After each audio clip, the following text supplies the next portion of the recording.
আমরা সকলে একরকম নই। যেমন আজকের জুমার পর এক নারীর সাথে আমার সাক্ষাৎ হয়েছে। তিনি আমার কাছে এসে বললেন, আমি প্রতিদিন ৩ ঘন্টা ধরে তাহাজ্জুদের নামাজ পড়ি। আক্ষরিকভাবে এটাই তিনি আমাকে জিজ্ঞেস করেছিলেন, এটা কি ঠিক আছে? আর আমি বলেছিলাম, আপনাকে এজন্য পুরস্কৃত করা উচিত। কারণ অনেকের জন্য নিয়মিত ৫ মিনিট তাহাজ্জুদ পড়াও অসম্ভব। কখনো কখনো মানুষের জন্য সময় মতো ফজরের নামাজে ওঠাও অত্যন্ত কঠিন হয়ে যায়। আর এই নারী ৩ ঘন্টা নামাজ পড়ছেন। আমি বললাম, কিসের তাড়নায় আপনি এটা করতে পারছেন? তিনি বললেন, কি করব আমি, টিভি দেখব? তার চেয়ে বরং আল্লাহর সাথে কথা বলে সময় কাটাই। এটাই তিনি আমাকে বলেছেন। আমি সম্মানিত বোধ করছি যে তিনি আমার কাছে এসে প্রশ্নটি করেছেন। আমার উচিত ছিল তার কাছ থেকে পরামর্শ নেয়া, এমন মানুষের কাছ থেকে যারা আল্লাহর নৈকট্যপ্রাপ্ত। আমি যা বলতে চাচ্ছি তা হলো, আমরা সকলে একরকম নই। তিনি যা করেছেন আমি তা করতে পারবো না। আমি সত্য কথা বলছি। এই নারী যা করেন আমি তা করতে সক্ষম নই। আর আমি তার এই যোগ্যতার প্রতি সম্মান জানাই। আল্লাহ এই অভ্যাস বজায় রাখতে তাকে দৃঢ়তা দান করুন। কিন্তু আমরা তো জানি এমন মানুষ রয়েছেন যারা অন্যদেরকে সাহায্য করার ক্ষেত্রে অসাধারণ। তাদের যোগ্যতা, তাদের পারদর্শিতা হলো অন্য মানুষকে সাহায্য করা। আরেক ধরনের মানুষ রয়েছে যাদের এই গুণটি রয়েছে যে যখন তারা মানুষের চারপাশে থাকেন, মানুষ ভালো অনুভব করে। এটাই তাদের যোগ্যতা। আপনি শুধু তাদের কাছে যাবেন, যদি তারা কোনো কথা নাও বলেন, আপনি শুধু তাদের সাথে সময় কাটাবেন, তখন নিজের ভেতর একটা প্রশান্তি অনুভব করবেন, শান্তি অনুভব করবেন। আল্লাহ আমাদের সকলকে বিচিত্র যোগ্যতা দিয়েছেন। এই অনুচ্ছেদের ব্যাপারে এই বিষয়টাই আমার কাছে অনেক বেশি বিশ্বাসযোগ্য মনে হয় যে এটা বিভিন্ন ঈমানদারদের জন্য বিভিন্ন বিচিত্র গুণাবলীর উল্লেখ করেছে। ঈমানদারদের একটি শ্রেণীর বিশেষ এক ধরনের গুণাবলী রয়েছে, ঈমানদারদের অন্য একটি শ্রেণীর অন্য ধরনের গুণাবলী রয়েছে। সেটা তাদেরকে বিশেষ বৈশিষ্ট্যমণ্ডিত করে। আর আমরা যখন এই আয়াতগুলোতে অগ্রসর হব, আপনি হয়তো দেখবেন যে প্রথমটি আমার সাথে মিলছে না। আমি আশা করছি যে কমপক্ষে একটি গুণের অধিকারী হব। আপনি হয়তো একের অধিক গুণের সাথে মিল খুঁজে পাবেন, আর সেটাও আপনাকে ইবাদুর রহমান হিসেবে অন্তর্ভুক্ত করবে। এখানে প্রথম গুণটি চমৎকার। হয়তো ভাবতে পারেন যে আল্লাহ তাআলা হয়তো সবচেয়ে নৈকট্যপ্রাপ্ত বান্দাদের দিয়ে শুরু করবেন, যাদেরকে তিনি সবচেয়ে ভালোবাসেন। হয়তো তিনি তাদেরকে দিয়ে শুরু করবেন যারা সবচেয়ে বেশি নামাজ পড়ে, যারা তার উপাসনা সবচেয়ে বেশি করে, যারা আল্লাহর প্রতি আধ্যাত্মিক ধ্যানে সবচেয়ে মগ্ন। কিন্তু আল্লাহ কি দিয়ে শুরু করলেন? তিনি বললেন, আল্লাযীনা ইয়ামশুনা আলাল আরদি হাওনা। অবিশ্বাস্য রকম করুণাময় সত্তার বান্দারা, এই বিশেষ মানুষগুলো হলো তারা যারা বিনম্রতার সাথে পৃথিবীতে চলাফেরা করে। আল্লাযীনা ইয়ামশুনা আলাল আরদি হাওনা। সামনে এগোনোর আগে এটা দিয়ে কি বোঝাচ্ছে তা আমাদেরকে উপলব্ধি করতে হবে। এর অর্থ এটা না যে আপনি যখন রাস্তায় হাঁটবেন অর্ধেক রুকু করা অবস্থায় হাঁটবেন, এরকম ভাবে মাথা নিচু করে রাখবেন আর বলবেন যে আমি বিনয় প্রকাশ করছি। এটা বিনয় প্রকাশ করা নয়। আপনি সোজাভাবেই হাঁটবেন। আপনি মানুষের সাথে তাচ্ছিল্য সহ কথা বলবেন না। আর আলাল আরদি, এই ধারণাটি হলো যেখানেই যান, হয়তো ঘরে থাকতে পারেন, হয়তো কাজে থাকতে পারেন, হয়তো শিক্ষা প্রতিষ্ঠানে থাকতে পারেন, হয়তো আপনার কর্মচারীদের সাথে কাজে আছেন, হয়তো আপনার নিয়োগদাতার সাথে কথা বলছেন, হয়তো কথা বলছেন শিশুদের সাথে, অথবা কথা বলছেন বড়দের সাথে, হয়তো আপনার বাবা মায়ের সাথে কথা বলছেন, হয়তো এটা অন্য কেউ, হয়তো এটা মুসলিম হতে পারে অথবা অমুসলিম। যখনই মানুষের সাথে কথা বলেন, এক ধরনের বিনয় থাকতে হবে। যেভাবে আপনি তাদের সাথে কথা বলবেন, কাউকে মূল্যহীন বোধ করাবেন না আপনার কথার দ্বারা। যেভাবে তার দিকে তাকান, যেভাবে নিজেকে উপস্থাপন করেন, এটাই আল মাশি আলাল আরদি হাওনা। পৃথিবীর বুকে বিনয় সহকারে চলাফেরা করা, বিনম্রভাবে। আপনারা দেখবেন যে কোরআনে বিভিন্ন রকমের অহংকারের কথা এসেছে। এখন এখানে সবাই জানেন যে অহংকার হলো হৃদয়ের একটা ব্যাধি। এটা থাকে হৃদয়ের ভিতর, তাই না? কিন্তু ভিতরে যখন কোনো ব্যাধি থাকে, যেমন কোনো ভাইরাস যদি ভিতরে থাকে, বাইরে এর কিছু লক্ষণ প্রকাশ পায়, উচ্চ তাপমাত্রা, ঘাম, এই ধরনের লক্ষণ। কোরআন তুলে ধরছে অহংকারের কিছু লক্ষণ। উদাহরণস্বরূপ আল্লাহ বর্ণনা করছেন যেভাবে মানুষ অন্যের দিকে তাকায়। কোরআন বলছে যে এমন মানুষ ছিল যারা রাসূল সাল্লাল্লাহু আলাইহি সাল্লামের দিকে এভাবে দৃষ্টিপাত করত, ইয়াকাদুল্লাযীনা কাফারু লা ইউযলিকুনাকা বিআবসারিহিম। তারা এত কঠিনভাবে আপনার দিকে তাকায় যে তারা যেন তাদের দৃষ্টি দ্বারা আপনাকে মাটিতে ফেলে দেবে। এরকম কঠিনভাবে তারা আপনার দিকে তাকায়। অন্য কথায়, তারা কোনো কিছু বলেনি, তারা কোনো কিছু করেনি। তাদের অহংকার কোথায় ছিল? শুধুমাত্র তাদের মুখমণ্ডলে, শুধুমাত্র তাদের চোখে। তো তরুণদের জন্য এটা একটা উপদেশ। তোমার বাবা মা হয়তো তোমার সাথে কিছু নিয়ে চিৎকার করছেন, সেটা ন্যায্য বা অন্যায্য যাই হোক, আর তুমি বসে বসে শুনছো, আর তোমার রক্ত গরম হয়ে উঠছে এবং পাল্টা চিৎকার করতে মন চাইছে, কিন্তু তুমি শুধু কুৎসিত চাহনি দিয়ে তাদের দিকে তাকিয়ে আছো। এই কুৎসিত চাহনি দিয়ে তাকিয়ে আছো, আর তোমার মা বলছেন, আমার দিকে এভাবে তাকিয়ে আছো কেন? আমি তো কোনো কথা বলিনি।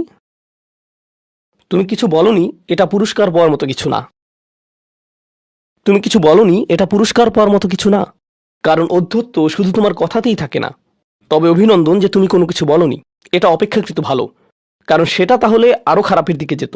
কিন্তু এক ধরনের ঔদ্ধত্য, ক্রোধ এবং বিনয়ের অভাব আমাদের চোখে মুখে ফুটে ওঠে। সুম্মা নজর, সুম্মা আবাসা অবাসার, সুম্মা আদবার অস্তাকবার।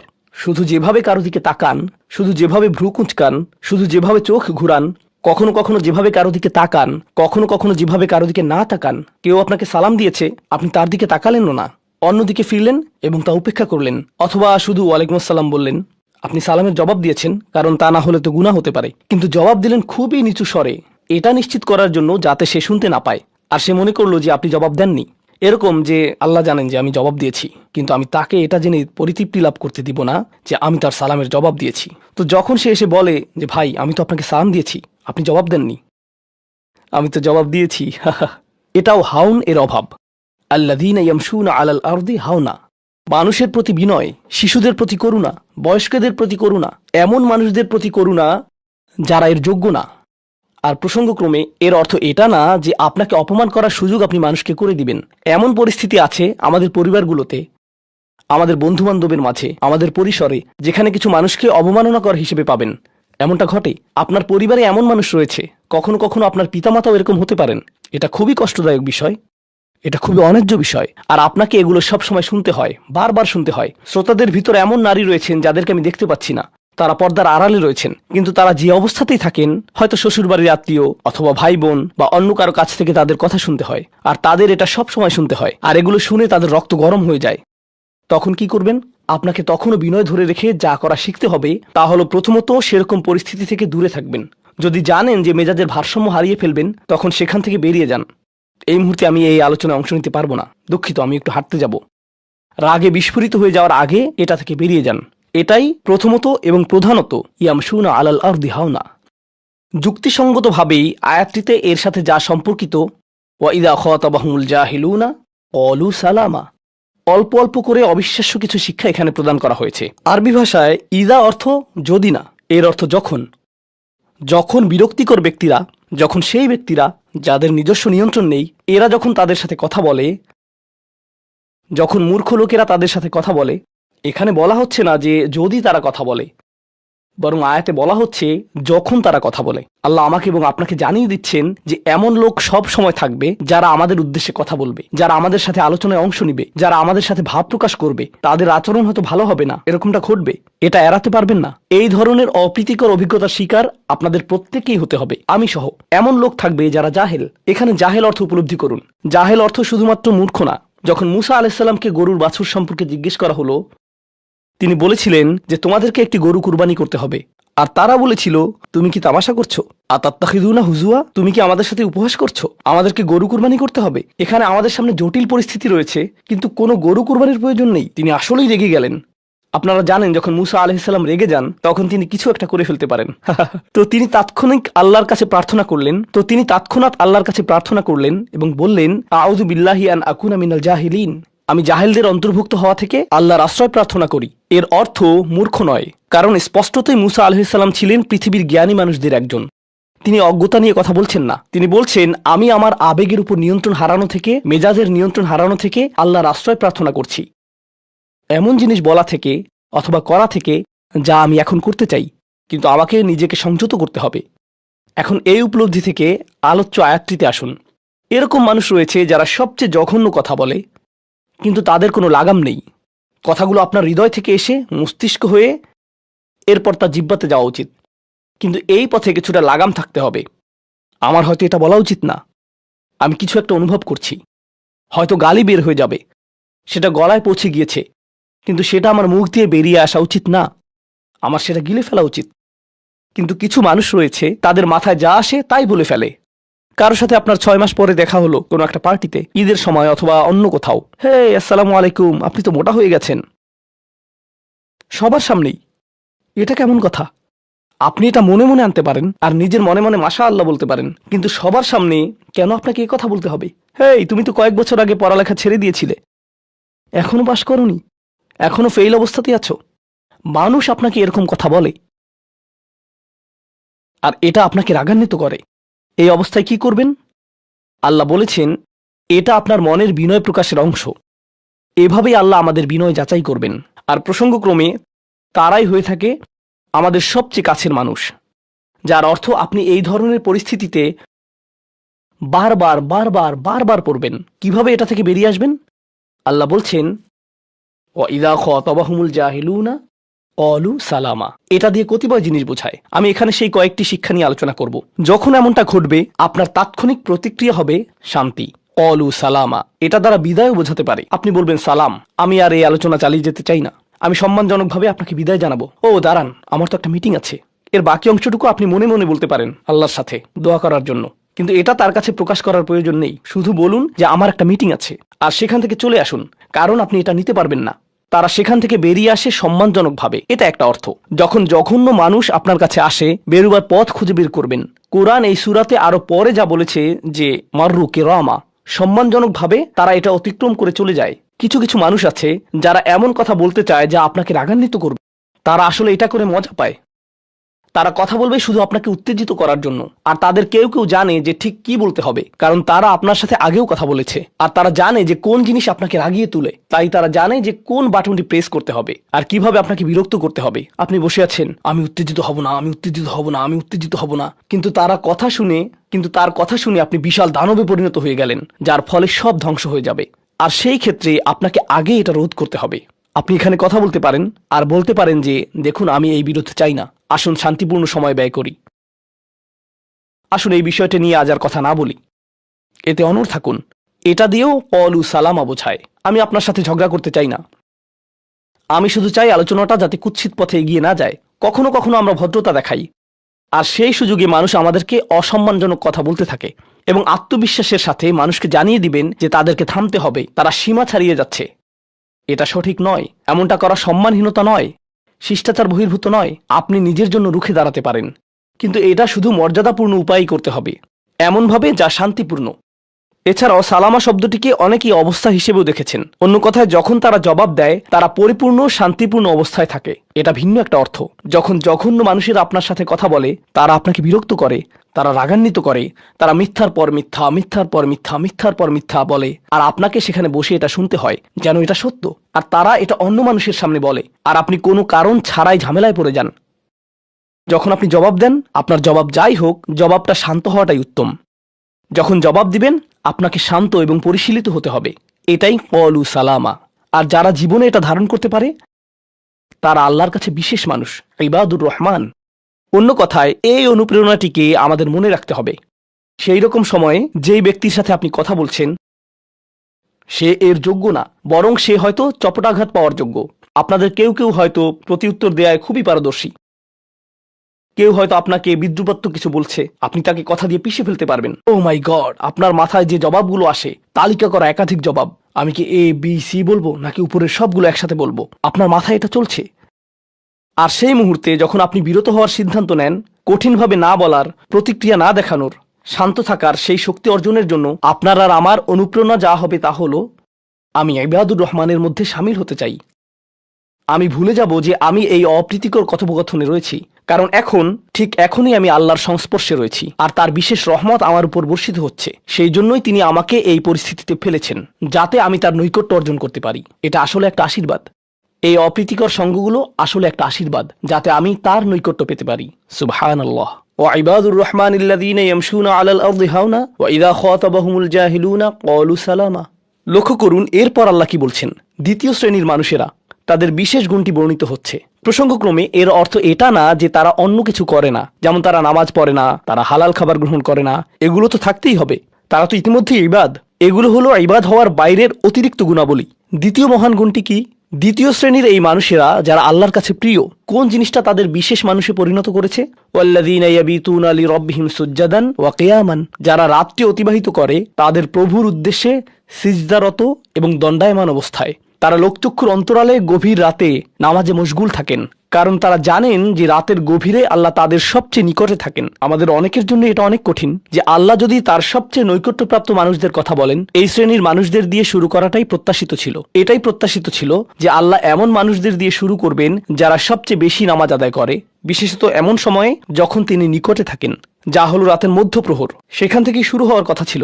কিন্তু না, তিনি সেখান থেকে শুরু করেননি, তিনি বিনয় দিয়ে শুরু করেছেন। কারণ রাতের সেই নামাজ যখন আপনি এবং আমি আল্লাহর সামনে বিনয়াবনত হই, নামাজরত অবস্থায় অন্য কেউ দেখার সুযোগ না থাকে, চমৎকৃত করার মতো আর কেউ না থাকে, একমাত্র যাকে আপনি চমৎকৃত করতে চান তিনি হলেন আল্লাহ।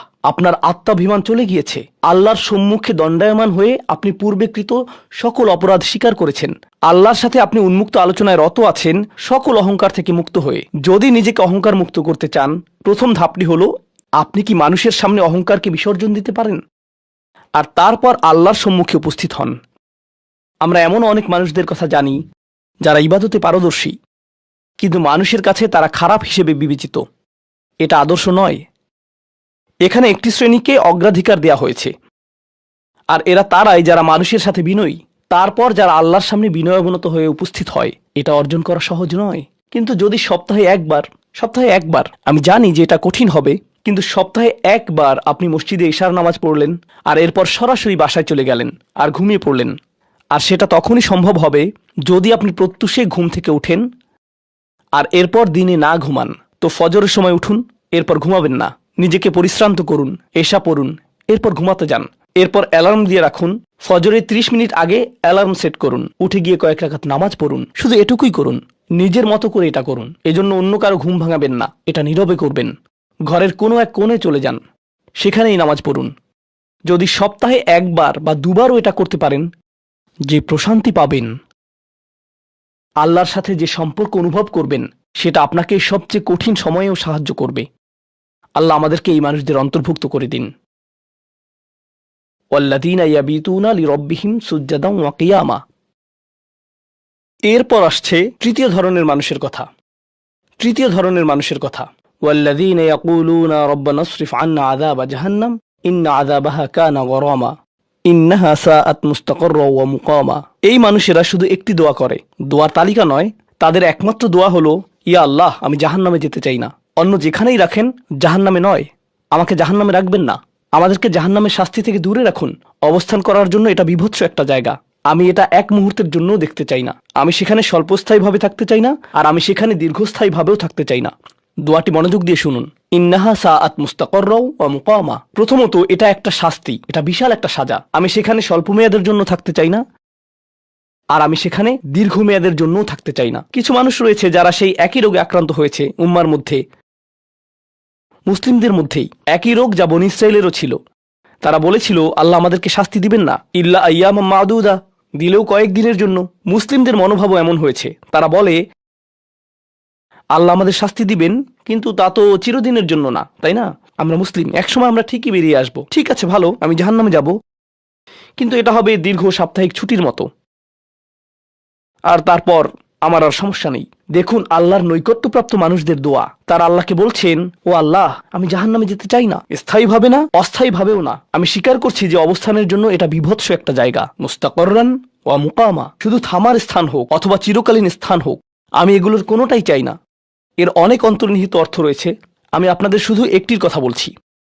দেখুন, আপনি এবং আমি কখনোই প্রলুব্ধ হওয়া থেকে বাঁচতে পারবো না। হারাম সবসময় আমাদের সামনে আসবে, আর এটা সবসময় আমাদেরকে আহ্বান করবে। আর শাইতানু ইয়াইদুকুমুল ফাকর, শয়তান তোমাদেরকে দেউলিয়াত্বের প্রতিশ্রুতি দিবে। অন্য কথায়, যখন আপনি হালাল পথে চলবেন, শয়তান আপনাকে প্রতিশ্রুতি দিবে, তুমি সুযোগ হারিয়ে ফেলছো, তুমি বঞ্চিত হচ্ছ, সবাই কত মজা করছে, তুমি অনেক মজা করতে পারতে, তুমি আরো অর্থ উপার্জন করতে পারতে, তুমি আরো ইন্দ্রিয় সুখ উপভোগ করতে পারতে। সেই সব সময় আপনার কাছে বিজ্ঞাপন দিতে থাকবে, বিকল্প পণ্যের, বিকল্প পন্থার, নিজের কামনাকে চরিতার্থ করার। কিছু যায় আসে না যে কতটুকু কোরআন মুখস্থ করেছেন, কিছুই যায় আসে না যে কি পরিমাণ তাহাজ্জুদ আপনি পড়েছেন।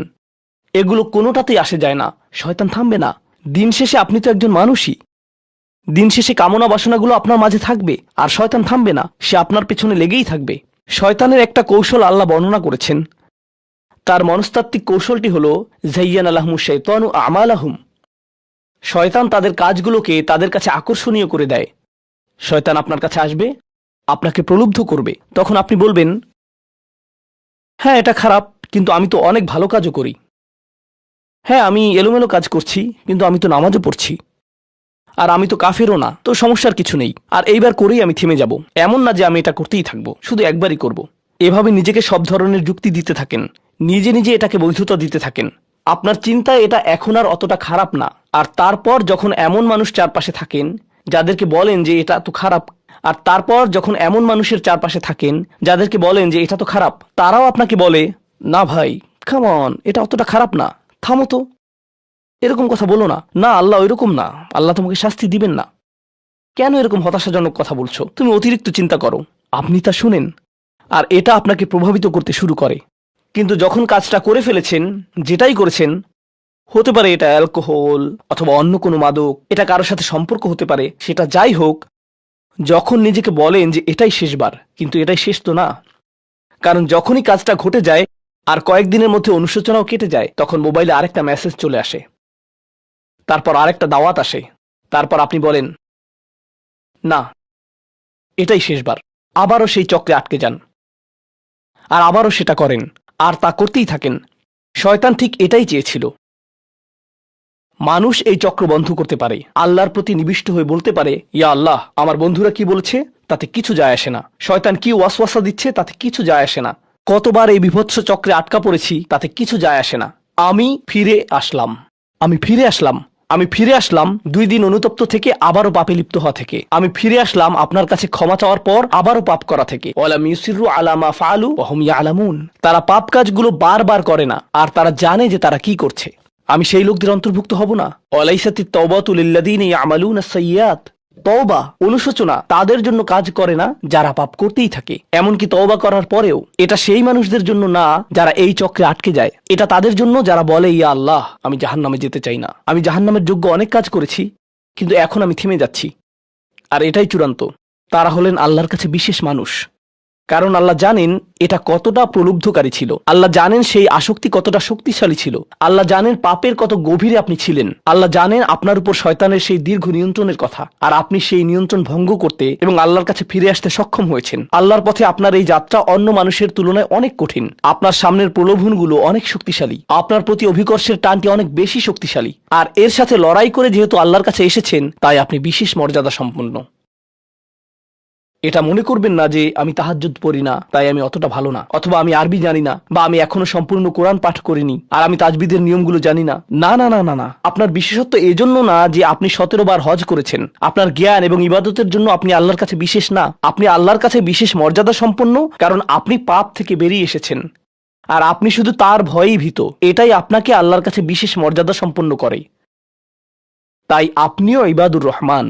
তো এখান থেকে আল্লাহ আমাদেরকে সম্পূর্ণ বিপরীত দিকে নিয়ে যাচ্ছেন। এই প্রত্যেক শ্রেণী সম্পর্কে চিন্তা করুন, কিভাবে এগুলো আপনার সাথে প্রাসঙ্গিক, কিভাবে আপনি আল্লাহর কাছে বিশেষ মর্যাদা সম্পন্ন হতে চান, কিভাবে আপনি আল্লাহর নৈকট্য পেতে চান, কিভাবে আমি আল্লাহর নৈকট্য পেতে চাই। আমাদের কাছে এটা আসলে কতটা মূল্যবান। পাপ হলো এক প্রকারের ভালোবাসা, আমরা এর মোহে পড়ে যাই, আমরা এতে আসক্ত হয়ে যাই। আর এই অনুচ্ছেদটি আসলে ভালোবাসার একটা প্রতিযোগিতা, কারণ আপনি ইন্দ্রিয় সুখ ভালোবাসেন, আপনি এই পাপগুলোকে ভালোবাসেন আর আপনি তা ছাড়তে চান না, কারণ এতে আপনার সুখানুভূতি নষ্ট হবে। আর অন্যদিকে আল্লাহ বলছেন, আমি আমার নিজের দ্বারা সেই সুখকে প্রতিস্থাপন করে দিব, আমি এটাকে আমার নৈকট্য দ্বারা প্রতিস্থাপন করে দিব। আল্লাহ এই সুযোগ দিয়েছেন, আপনার নিজেকে এই সমীকরণের আলোকে সিদ্ধান্ত নিতে হবে। আপনি এই পরিস্থিতিতে পড়বেন, অন্য কেউ জানবে না, কেউ জানবে না যে আপনার মাথায় কি সংগ্রাম চলছে, কেউ জানবে না, শুধু আল্লাহ জানবেন। আর প্রসঙ্গক্রমে উদাহরণস্বরূপ আপনাদের কেউ কেউ যখন হারাম সম্পর্কে জড়ান, নিশ্চিত বলছি না, আপনাদেরকে অভিযুক্ত করছি না, কোনো মানুষ, আপনারা না, কোনো মানুষ যাদেরকে আপনারা চিনেন, তারা হয়তো অনৈতিক সম্পর্কে জড়িত আর আপনি তা থেকে বের হতে চাচ্ছেন। তো আপনি এই আলোচনা শুনে তাকে মেসেজ দিলেন, আমি আর এটা করতে পারবো না। সে উত্তর দিল, তুমি কি আমাকে ভালোবাসো না? তুমি এখন আমাকে ঘৃণা করো? তুমি কি মনে করো যে আমি তোমার জাহান্নামে যাবার কারণ? আমি কি এতটাই খারাপ? এখন আপনি বলছেন, না তুমি অতটা খারাপ না, না আমি তোমাকে ভালোবাসি, তুমি মোটেই খারাপ না, তুমি অনেক ভালো। ঠিক আছে, যদি আমার সাথে সম্পর্ক সমাপ্ত করতে চাও, আজকে রাতে আমার সাথে দেখা করো আর আমার মুখের সামনে এটা শেষ করো। না, এটা আমি করতে পারবো না। ঠিক আছে, তুমি আমাকে ঘৃণাই করো, আচ্ছা ঠিক আছে, আমি আসছি।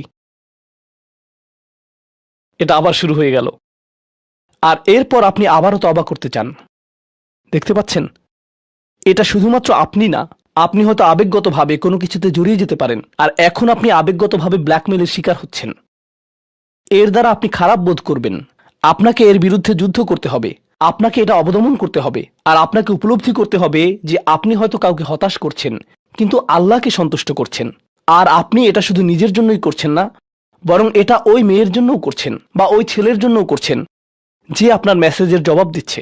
সে আল্লাহর সামনে দাঁড়াবে এটাও আপনি চান না। আপনি যদি তাকে আসলেই ভালোবাসেন, শুধুমাত্র যদি তাকে কামনা না করেন বরং তাকে ভালোবাসেন, তাহলে আপনি তাকেও রক্ষা করতে চাইবেন। তো এখন আমরা খুবই অপ্রত্যাশিত স্থানে চলে যাচ্ছি। আল্লাহর কাছে আরো কে বিশেষ মর্যাদা সম্পন্ন? আল্লাযীনা ইযা আনফাকু লাম ইউসরিফু ওয়া লাম ইয়াকতুরু ওয়া কানা বাইনা যালিকা কওয়ামা। এই মানুষেরা যখন তারা অর্থ ব্যয় করে, তারা সকল অর্থ উড়িয়ে দেন না, তারা অতিরিক্ত খরচ করেন না, আর তারা কৃপণও নয়। তারা অনেক বেশি খরচ করেন না, আর তারা অনেক কমও খরচ করেন না। তাদের বাজেট ভারসাম্যপূর্ণ।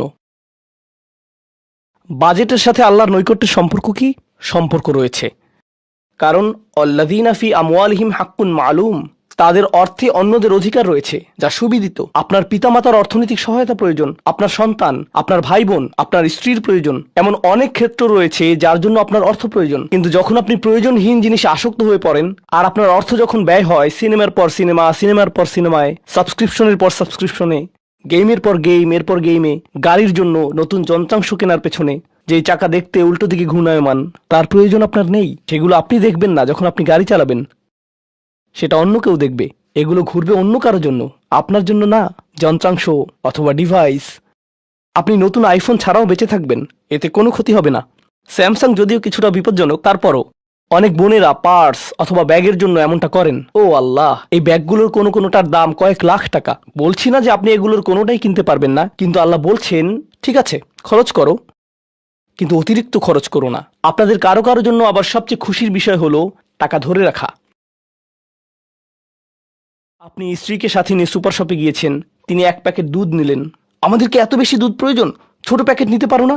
ডিসকাউন্টের জন্য অপেক্ষা করতে পারো না? এটা দুধ, এটা ডিম, এগুলো নিয়ে কৃপণতা না করলে হয় না? এমন মানুষ রয়েছে যারা প্রাপ্য মানুষদের টাকা ধরে রাখে।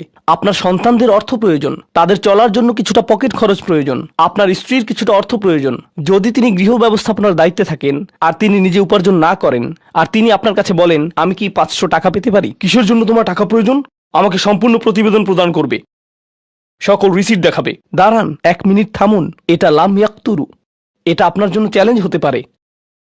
আপনি যদি আল্লাহর নৈকট্য লাভ করতে চান, আপনার পরিবারের খাবারের প্রসঙ্গ আসলে তাদেরকে জঞ্জালের মতো বিবেচনা করবেন না। আপনার জন্য সর্বোত্তম খরচের খাত হলো আপনার পরিবার। নিজের পরিবারের সাথে এরকম খারাপ আচরণ করবেন না, কিন্তু অতিরিক্ত খরচও করবেন না। অন্যরা এমন আছে যারা টাকা উড়ায়। আল্লাহ হয়তো আপনাকে কিছুটা অর্থ দিয়েছেন আর আপনি আপনার 16 বছরের সন্তানকে BMW কিনে দিলেন যাতে সে রাস্তার পাশে লাগিয়ে দিয়ে অ্যাক্সিডেন্ট করতে পারে, আর তারপর তাকে আরেকটা কিনে দিলেন। না না না, আপনি এমনটাও করতে পারবেন না। লাম ইউসরিফু ওয়া লাম ইয়াকতুরু ওয়া কানা বাইনা যালিকা কওয়ামা। তারা একটি ন্যায্য ভারসাম্যপূর্ণ পন্থা অবলম্বন করে এই দুই অবস্থার মাঝে অবস্থানের জন্য। পরবর্তী গুণটি আমার প্রিয়, মনোযোগ দিয়ে শুনুন। এরা সবাই একটি শ্রেণী। ওয়াল্লাযীনা লা ইয়াদউনা মা'আল্লাহি ইলাহান আখার ওয়া লা ইয়াকতুলুনা আন-নাফসা আল্লাতী হারামাল্লাহু ইল্লা বিল হক ওয়া লা ইয়াজনুন ওয়া মান ইয়াফআল যালিকা ইয়ালকা আসামা। তারা আল্লাহর পাশাপাশি অন্য কোনো উপাস্যের কাছে প্রার্থনা করে না, আর আল্লাহর পাশাপাশি অন্য কোনো উপাস্যের কাছে প্রার্থনা না করা অবস্থায় তারা কাউকে হত্যা করে না, এবং তারা ব্যভিচারে লিপ্ত হয় না। 3টি বিষয়। তারা আল্লাহ ছাড়া কারো কাছে প্রার্থনা করে না, এর সাথে রয়েছে তারা হত্যা করে না, এবং তারা ব্যভিচার করে না। 3টি বিষয় একসাথে, 3টি বিষয় একসাথে। এটা তো অসাধারণ কোনো অর্জন নয়। কেউ বলতে পারে যে হ্যাঁ, আমি তো তালিকায় এসে পড়েছি, আমি কাউকে হত্যা করিনি।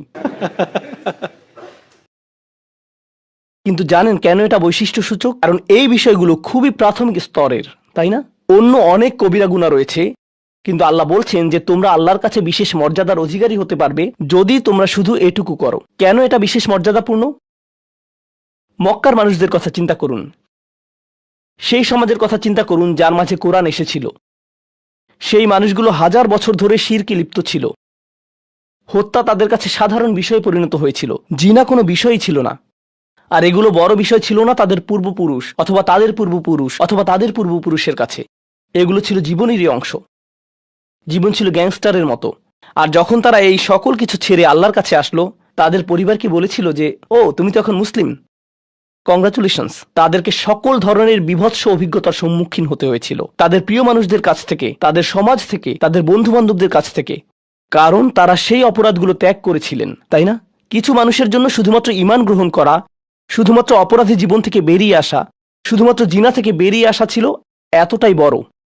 আপনারা যারা সম্মানিত পরিবারে বেড়ে উঠেছেন, পরিশুদ্ধ পরিবেশের মাঝে ছিলেন, আপনার জন্য সেই ধরনের বিপত্তিতে না পড়াটা সহজ, অথবা সহজতর। এখনকার সময়ে যে কোনো কিছুই সহজ, কিন্তু আপনাদের যারা অমুসলিম অবস্থা থেকে এসেছেন, আপনি চারপাশে অপরাধ সংঘটিত হতে দেখেছেন, আপনি চারপাশে মাদকের আসর দেখেছেন, আপনি চারপাশে নারী লিপ্সা দেখেছেন, প্রত্যেক সাপ্তাহিক ছুটির দিনই ক্লাবে যেতেন, আর তারপর আপনি আল্লাহর পথে আসলেন, আপনি ঈমান গ্রহণ করলেন। সেই জীবন থেকে আপনার এই যাত্রাটি ছিল বিশাল এক যাত্রা, আর আল্লাহ এটা স্বীকার করেছেন এবং বলেছেন যে এটা বেশ বড় ব্যাপার যে কিছু মানুষ এমনটা করেছে। শুধু এই বিবেচনায় তারা বিশেষ মর্যাদাময়, তারা অন্য কিছু জানে না, তাদের ব্যাপক কোনো জ্ঞান নেই, কিন্তু মূল বিষয় হলো তারা আল্লাহর সন্তুষ্টির জন্য হিজরত করেছেন, তারা সেই বড় পাপগুলো থেকে আল্লাহর অভিমুখে যাত্রা করেছেন। এটা অবিশ্বাস্য, কিন্তু এই আয়াতগুলোতে আল্লাহর করুণা এখনো সমাপ্ত হয়নি। প্রথমত সেই তিনটি বিষয় যা আমি উল্লেখ করেছি, শিরক বা আল্লাহ সম্পর্কে অশ্রদ্ধা প্রদর্শন করা, হত্যা এবং ব্যভিচার, এগুলো অনেক বড় পাপ। তো আল্লাহ কি বলছেন? ইউদাআফ লাহুল আযাবু ইয়াওমাল কিয়ামা ওয়া ইয়াখলুদ ফীহি মুহানা। এমন মানুষের জন্য শাস্তি দ্বিগুণ করা হবে, আর তারা সেখানে থাকবে অপমানিত অবস্থায়। এই পাপগুলো আল্লাহর কাছে ছোট বিষয় না, বিশেষত তিনটা পাপ একসাথে। কিন্তু প্রসঙ্গক্রমে সবচেয়ে খারাপ অপরাধ শিরক। সবচেয়ে খারাপ অপরাধের মধ্যে দ্বিতীয়টি হলো যখন আপনি একজন ব্যক্তিকে হত্যা করেন। এটা কাকে হত্যা করার সমতুল্য? গোটা মানবজাতিকে। এটা হলো দ্বিতীয় বৃহত্তম অপরাধ। আর তারপর তৃতীয় বৃহত্তম অপরাধ কোনটি? জিনা। এই তিনটি একসাথে এসেছে একটি আয়াতে। সেজন্য আল্লাহ বলছেন যে এই ব্যক্তিটি বিশেষ ধরনের শাস্তি পাবে, আর সে এই শাস্তিতে রয়ে যাবে অপমানিত অবস্থায়। কিন্তু এমনকি খারাপের ভিতর সবচেয়ে খারাপ, এরপর সবচেয়ে খারাপ ব্যক্তিটি, এই ব্যক্তিটি এজন্য সবচেয়ে খারাপ না যে সে একটি জিনিস করছে, বরং সে সবচেয়ে খারাপ কারণ সে তিনটি জিনিসই করেছে। এটা জাহান্নামের হ্যাট্রিক অর্জনের মতো। আর সম্পর্কে আল্লাহ কি বলছেন? তিনি বলছেন ইল্লা মান তাবা ওয়া আমানা ওয়া আমিলা আমালান সলিহা। অর্থাৎ যে অনুতপ্ত হয়েছে, ঈমানের পথে ফিরে এসেছে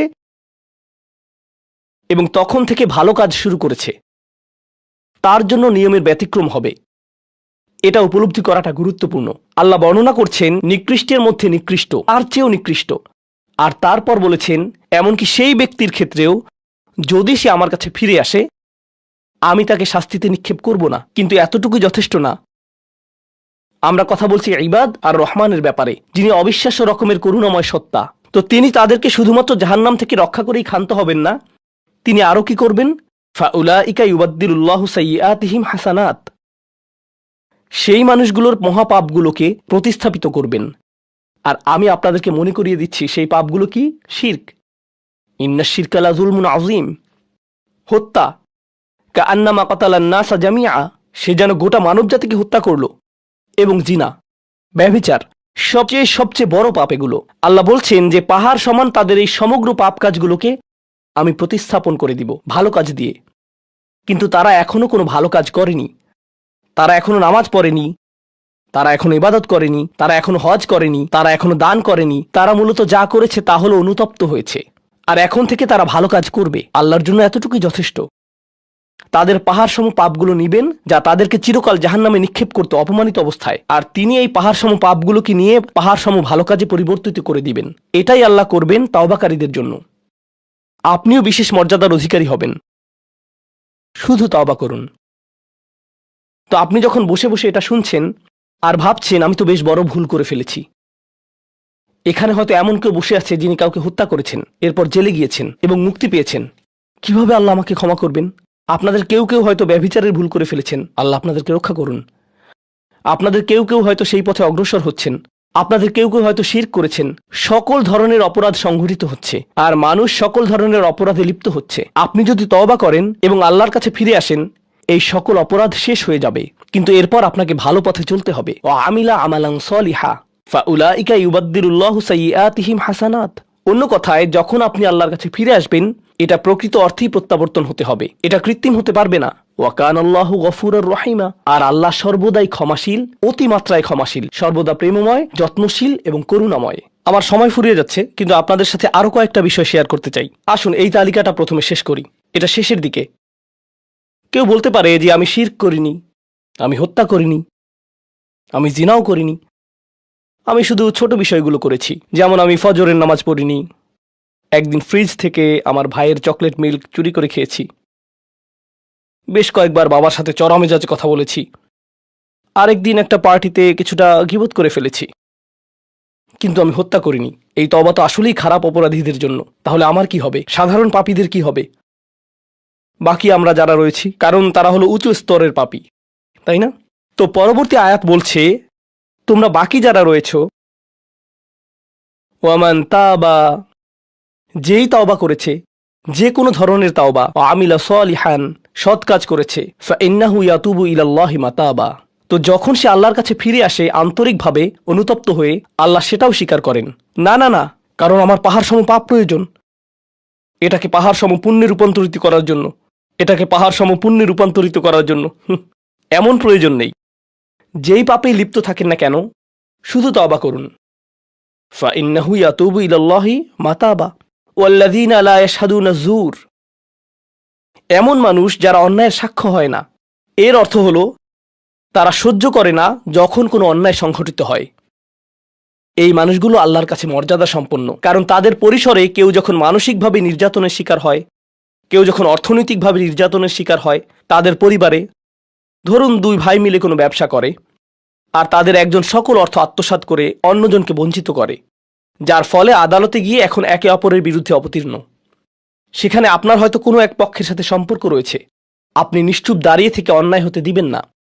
আপনি এটা হতে দিবেন না। যদি এটা আপনার নিজের বাবার বিরুদ্ধেও যায়, যদি এটা আপনার স্বামী স্ত্রী বা সন্তানদের বিরুদ্ধেও যায়, আপনি অলসভাবে দাঁড়িয়ে থেকে অন্যায়কে সহ্য করবেন না, আপনি প্রতিবাদ করবেন। কমপক্ষে এর নীরব অংশীদার হবেন না, আপনি সে স্থান ত্যাগ করবেন। এর সাথে আমার কোনো সম্পর্ক নেই, আমি এর অংশ হতে চাই না।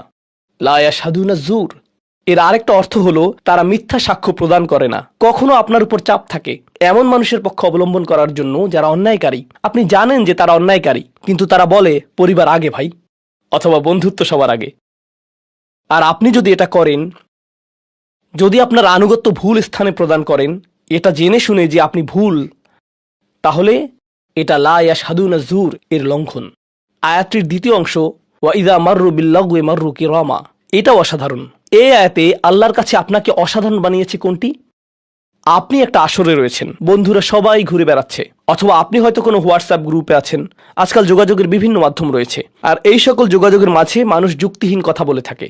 মানুষ একে অপরের বিরুদ্ধে গীবত করে, তারা একে অপরের প্রতি বিদ্রুপ করে, তারা একে অপরের সময় নষ্ট করে, আর আপনি এর সাথে কোনো সম্পর্ক রাখতে চান না। তো আপনি কি করবেন? আপনি আসরটি ত্যাগ করবেন। কিন্তু আপনি প্রথমে একটা লেকচার দিবেন না যে এগুলো সবই অর্থহীন, তোমরা নিজেদের সময় নষ্ট করছো, আস্তাগফিরুল্লাহ, আমি তোমাদেরকে আল্লাহর দিকে ডাকছি এবং তওবা করতে আহ্বান জানাচ্ছি, তোমরা এই ভিডিওটি দেখো, আমি এই আসর ত্যাগ করছি না। অথবা আপনি কোনো পার্টিতে রয়েছেন আর বললেন, আস্তাগফিরুল্লাহ, তোমরা সবাই গীবত করছো, আমি এখান থেকে চলে যাচ্ছি।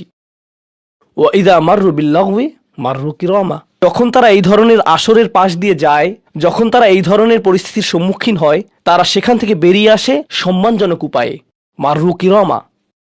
অন্য কথায়, তারা তাদের নিজস্ব মর্যাদা রক্ষা করে। তারা এমন অবস্থায় পড়ে না যা অন্যদেরকে এবং তাদের নিজেদেরকে অপমানিত করে। আর এই প্রক্রিয়ায় তারা অন্য কাউকে খারাপ বোধও করায় না। তারা সম্মানজনক অজুহাত তৈরি করে এবং নিজেদেরকে সেই পরিস্থিতি থেকে বের করে আনে। ওয়া ইযা মাররু বিল্লাগwi মাররু কিরামা। আর সবশেষে, ওয়াল্লাযীনা ইযা যুক্কিরু বিআয়াতি রাব্বিহিম লাম ইয়াখিরু আলাইহা, আসলে এখনো শেষ হয়নি, আপনাদের ভালো বোধ করার জন্য বললাম। ওয়াল্লাযীনা ইযা যুক্কিরু বিআয়াতি রাব্বিহিম লাম ইয়াখিরু আলাইহা সুম্মান ওয়া উময়ানান, এটা জুমায় অংশগ্রহণকারীদের জন্য। যখন তাদেরকে স্মরণ করিয়ে দেয়া হয়, তারা অন্ধ এবং বধিরের মতো পড়ে থাকে না।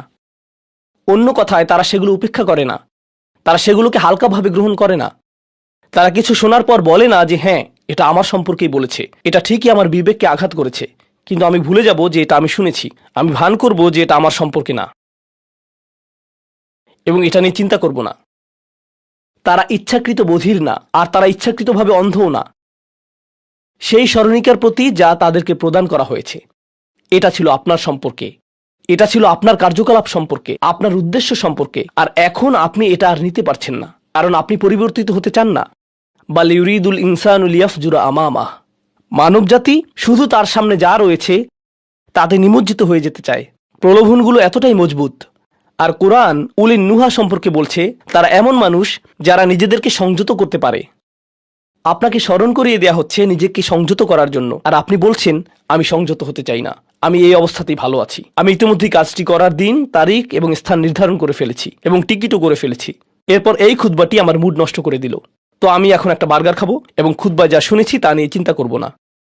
তারপর সেখানে যাব যেখানে আমি যেতে চেয়েছিলাম। খুতবাটা বেশ দেরিতে শোনা হয়েছে। সেই মানুষেরা এমনটা করে না। যখন কোনো স্মরণিকা শ্রবণ করে নিজেদের উপর এর প্রভাব পড়তে দেয়, তারা এটাকে পরিবর্তন ঘটানোর সুযোগ দেয়। এটাই তাদেরকে আল্লাহর কাছে বিশেষ মানুষে পরিণত করে। প্রসঙ্গক্রমে কখনো কখনো আপনার ভিতরে ঘটে যাওয়া সেই পরিবর্তন অন্য কেউ দেখে না, অন্য কেউ জানে না সেই পাপ সম্পর্কে যার দিকে আপনি অগ্রসর হচ্ছিলেন। সেটা শুধুই আপনি এবং আল্লাহর মাঝে সীমাবদ্ধ, আর আল্লাহ আপনাকে তার ইবাদ হিসেবে গণ্য করেন, কারণ আপনি সেই পরিবর্তন ঘটিয়েছেন।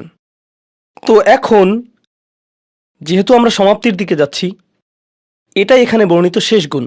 এই মানুষেরা শুধুমাত্র নিজেদের নিয়ে উদ্বিগ্ন না, বরং তারা তাদের পরিবার নিয়ে উদ্বিগ্ন। ওয়াল্লাযীনা ইয়াকুলুনা রব্বানা হাবলানা মিন আজওয়াজিনা ওয়া যুররিয়াতিনা কুররাতা আয়ুনিন, হে প্রভু, আমাদের স্ত্রী এবং আমাদের সন্তানদের দ্বারা আমাদেরকে চক্ষুর শীতলতা দান করুন। যার অর্থ দুইটি জিনিস। আমি জটিলতা পরিহার করে আপনাদেরকে সরলভাবে কুররাতা আয়ুনিন এর অর্থ বুঝিয়ে বলছি। প্রথম অর্থ হলো, ইয়া আল্লাহ, অন্য সকল কিছু আমাকে পীড়িত করে, অন্য সকল কিছু আমাকে অসুবিধায় ফেলে, কিন্তু যখন আমি আমার স্ত্রীর কাছে আসি এবং আমার সন্তানদের কাছে আসি, ইয়া আল্লাহ, এই স্থানটিকে আমার জন্য প্রশান্তিদায়ক করে দিন। আমার সকল অসুবিধা দূর হয়ে যায় যখন আমি আমার স্ত্রীর দিকে তাকাই। আমার সকল অসুবিধা দূর হয়ে যায় যখন আমি আমার সন্তানদের সাথে থাকি। ইয়া আল্লাহ, আমার স্ত্রী এবং আমার সন্তানদের মাঝে এটা প্রদান করুন, অথবা আমার স্বামী এবং আমার সন্তানদের মাঝে এটা প্রদান করুন। কুররা শব্দটির দ্বিতীয় অর্থটি এসেছে করার থেকে। করার অর্থ যখন আপনার চোখ কোথাও আটকে যায়। ইয়া আল্লাহ, আমার স্ত্রীর প্রতি আমার ভালোবাসা এতটাই সৃষ্টি করে দিন যাতে আমি তার উপর থেকে চোখ ফিরাতে না পারি। ইয়া আল্লাহ, আমার সন্তানদের নিয়ে আমাকে এতটাই আনন্দিত করে দিন এবং এতটাই ভালোবাসাপূর্ণ করে দিন যাতে আমি তাদেরকে অন্যদের সাথে তুলনা না করি। আমার যা রয়েছে তা নিয়ে আমি সুখী। তারা খারাপ বোধ করুক, এটা আমি চাই না। আমি তাদের অর্জনের স্বীকৃতি প্রদান করি। আমাকে সেই সামর্থ্য দান করুন যাতে স্ত্রী এবং সন্তানদের মাঝে কুররাতু আয়ুন খুঁজে পাই। আমাকে একটি মজবুত পরিবার দান করুন এবং আমাকে আমার পরিবারের প্রতি সন্তুষ্ট করে দিন। আপনাদের অনেকের জন্য একমাত্র দুশ্চিন্তার বিষয় হলো স্ত্রী এবং সন্তান। এই দোয়া অনুযায়ী দুশ্চিন্তার একমাত্র উপশমকারী হওয়া উচিত স্ত্রী এবং সন্তান। আর আপনি নিজে চেষ্টা না করে শুধু আল্লাহর কাছে কিছু চাইতে পারেন না, কারণ আল্লাহ বিশেষ কোনো বৃষ্টি আপনার পরিবারের উপর বর্ষণ করবেন না যার ফলে আকস্মিকভাবে আপনি আপনার স্ত্রীকে ভালোবাসতে শুরু করবেন। এর জন্য চেষ্টা করতে হবে।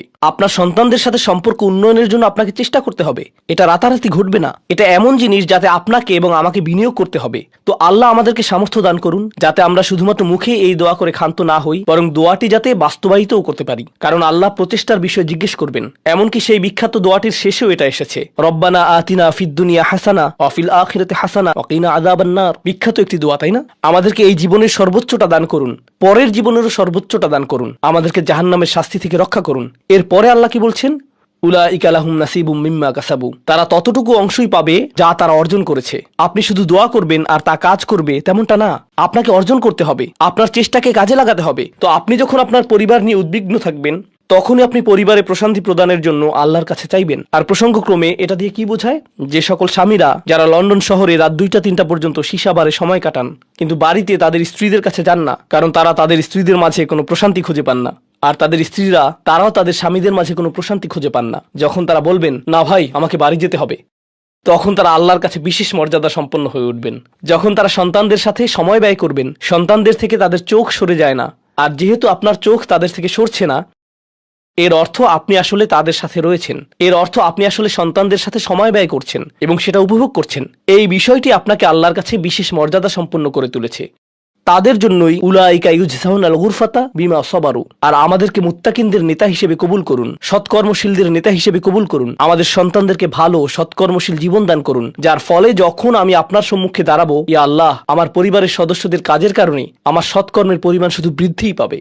এখন এই সব কিছুর পরে উলাইকা ইউজজাউনাল গুরফাতা বিমা সাবারু, এই মানুষদেরকে প্রদান করা হবে সুউচ্চ প্রাসাদ, তারা যে ধৈর্য প্রদর্শন করেছে তার প্রতিদান স্বরূপ। লক্ষ্য করুন, এখানে আল্লাহ বলছেন তারা যে ধৈর্য প্রদর্শন করেছে তার প্রতিদান স্বরূপ। আপনি যদি এই তালিকার প্রথমে যান, যারা তাদের জিহ্বা সংযত করে, যখন মূর্খ লোকেরা তাদের সাথে কথা বলে তারা বিনয়ী, তারা জিহ্বা সংযত করে, যারা আল্লাহ ছাড়া অন্য কারো ইবাদত করে না, যারা আল্লাহর ইবাদত করে রাতের গভীরে, এই তালিকাটি যা আমরা আলোচনা করলাম তাদের প্রত্যেকেরই প্রয়োজন অধ্যাবসায়, মজবুতি, দৃঢ়তা এবং প্রতিজ্ঞা। আর সবর শব্দটি দিয়ে এটাই বোঝায়। এই মানুষগুলো পুরস্কৃত হবেন তারা যে দৃঢ় প্রতিজ্ঞা দেখিয়েছেন তার জন্য। তারা এর জন্য প্রতিজ্ঞাবদ্ধ ছিলেন।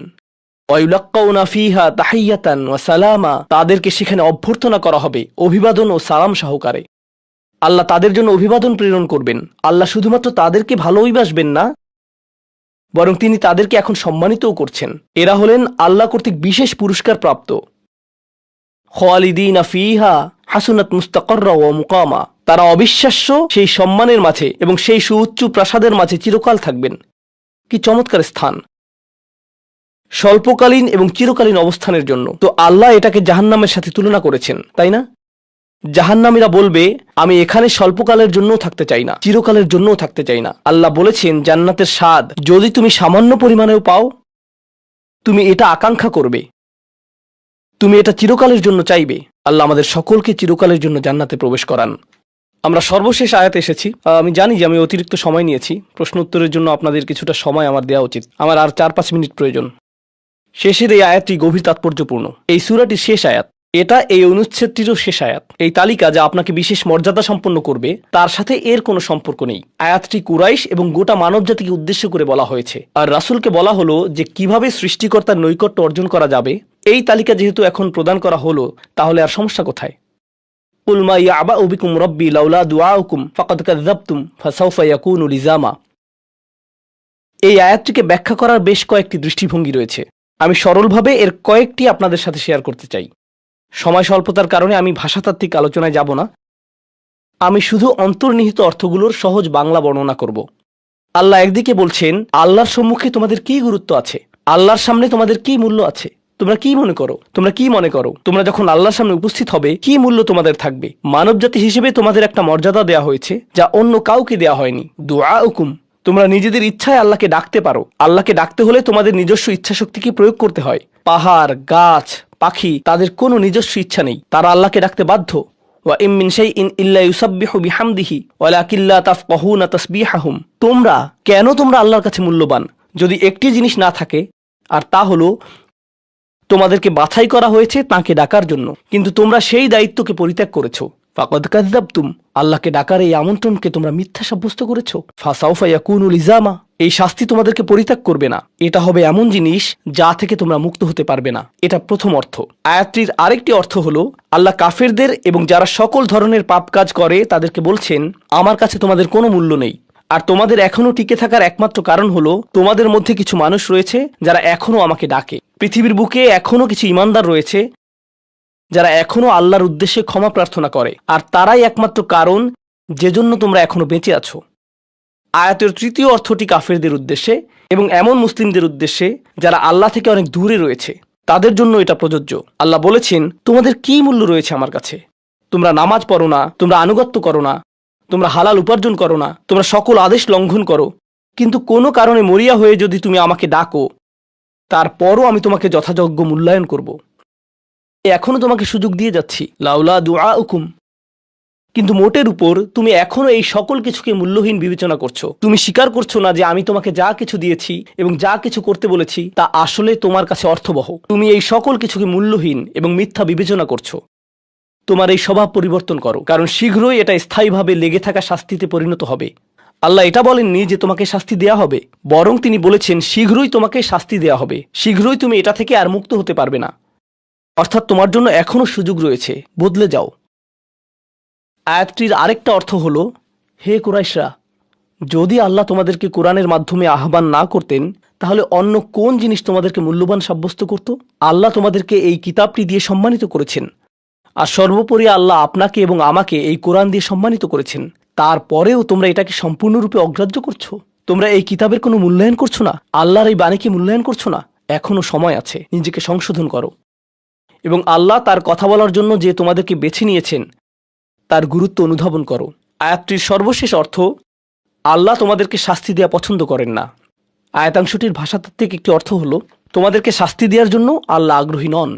তার কোনো উদ্দেশ্য এবং আকাঙ্ক্ষা নেই তোমাদেরকে শাস্তি দেওয়ার। কিন্তু আল্লাহ ছাড়া অন্য কাউকে ডাকার যে অপরাধ তোমরা সংঘটিত করেছ তা এতই বড় যে এর জন্য শাস্তি দিতেই হবে। অন্য কথায় আল্লাহ আপনাকে শাস্তি দিচ্ছেন যদিও তিনি চান না। মা ইয়াফআলুল্লাহু বিআযাবিকুম, তোমাদেরকে শাস্তি দিয়ে আল্লাহর কোনো প্রাপ্তি নেই। আপনাকে শাস্তি দিয়ে আল্লাহর কী পাওয়ার আছে? আল্লাহ এখানে বলছেন, আমি তোমাদেরকে শাস্তি দিতে চাই না, কিন্তু তোমাদের অপরাধগুলো অনেক বড় আর শীঘ্রই এই শাস্তি স্থায়ী হয়ে যাবে। এই মুহূর্তে এগুলো অস্থায়ী, তোমরা এগুলো মুছে ফেলতে পারো। তাই এখনো ফিরে আসো, আল্লাহর দিকে ফিরে আসো। আমাদেরকে এই সকল সুযোগ দেওয়ার পর শুধুমাত্র তার কাছে ফিরে আসাই না, বরং তার নৈকট্য লাভের সুযোগ দেওয়ার পর সবশেষে তিনি বলছেন, কেন তোমরা শাস্তি পেতে চাও? আমি তো তোমাদেরকে শাস্তি দিতে চাই না, তোমরা শুধু ফিরে আসো। আল্লাহ সহজ করে দিন যাতে আমরা এই বিষয়গুলোকে হৃদয়ের গভীর থেকে অনুধাবন করতে পারি, এবং তিনি আমাদেরকে তাদের অন্তর্ভুক্ত করুন যাদের প্রভাবে চারপাশের পথভ্রষ্ট মানুষদের এবং চারপাশের আল্লাহর অবাধ্য মানুষদের হৃদয়ও কোমল হয়ে যায় এবং তারাও আল্লাহর কাছে প্রত্যাবর্তন করে। বারাকাল্লাহু লি ওয়া লাকুম ফিল কুরআনিল হাকিম ওয়া নাফা'নি ওয়া ইয়্যাকুম বিল আয়াতি ওয়া যিকরিল